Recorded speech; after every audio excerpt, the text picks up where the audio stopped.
know what your dreams are, but as for me, ever since I was a little girl, I've always wanted to be a TV reporter. And guess what? I made it!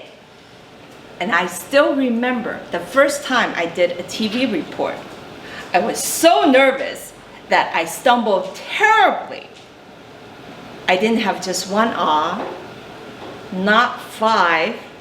I have a total of 50 ahs.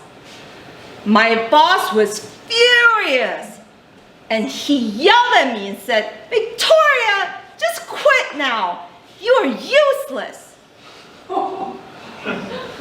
His yelling didn't discourage me. In fact, he pushed me to want to become a successful reporter, seen by the whole world, reporting on the biggest news of the day. But I never had the chance until a plane crashed, and it changed my life forever. Newsflash. February 4th, 2015. A TransAsia plane crashed into Keelung River in Taipei. Repeat. A TransAsia plane crashed into Keelung River in Taipei. Go now, go now. That was the message I got from my boss. I'm sure you all remember the shocking image from the dash cam showing the plane clipping the highway before tumbling into the river. My cameraman and I immediately rushed to the crash site to cover the accident from 11 a.m. Every hour, I stood in front of the camera, giving live report on the latest rescue effort. After 6 straight hours, I was exhausted. My stomach was growling and my legs were shaking. Finally, I was able to take a break to get some food for me and my cameraman. So I went back to the office to get the supplies, and my cameraman continued filming. I had to be back by 7 p.m. for our primetime news, the most watched program of our channel. Since the crash site was only 15 minutes away, so I left the office at 6. 1 hour, plenty of time, right? Wrong. I spent 15 minutes just waving like a mad person just to stop one cab. That wasn't the worst. After I got on the cab, I was stuck in traffic jam for another hour. Time ticking, heart pounding. Oh my God, I am freaking out.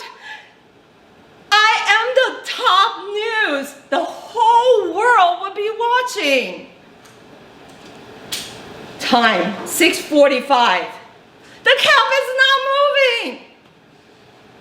Just when I was about to give up, I noticed the only thing that were moving were motorcycles. Then I asked myself, Victoria, how bad do you want this? Without thinking, I jumped out of the cab. I stood in the middle of a traffic jam. I put out both my arms and stopped 2 motorcycles. And without thinking, I jumped onto the back of one and I grabbed him by his waist. You know why? Because this way, he couldn't get rid of me even if he tried. The man was in total shock. And he turned around and looked at me and yelled, "What are you doing, you crazy woman? Get off of my bike." I said, "Sir, I'm a TV reporter. I have to get to the crash site right away. Please take me." The man replied, "I don't know where it is. Get off my bike." Then I heard the female motorist giving direction to the man. Without thinking, I jumped off of his bike and I hopped onto hers and grabbed her by her waist and asked her to take me. She too was in total shock, and she turned around and yelled, What are you doing? You can't do this. I wasn't going to take no for an answer, so I begged her, please, ma'am, please take me to the crash site, or I could get fired. I still have 2 elderly parents at home I have to feed. Please have mercy. Finally, she agreed.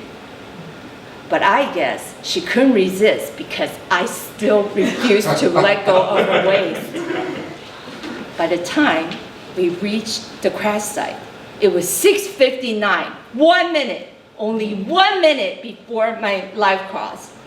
I quickly jumped off of her bike, dashed in front of the camera, grabbed my microphone, and wiped the panic look off of my face. 3, 2, 1. Good evening. This is Victoria Jen reporting live from TransAsia crash site. I can't believe I made it! I just reported the biggest news of the day in front of the whole world. Now, before I continue, I just want to say, I usually don't hijack motorcycles or shamelessly grab strangers by their waist. I did it because I wanted to report the world's biggest news bad enough. So this experience made me realize, if you want to achieve your dream bad enough, it will happen. So let me ask you, what is your dream? And how bad do you want it? Tianli.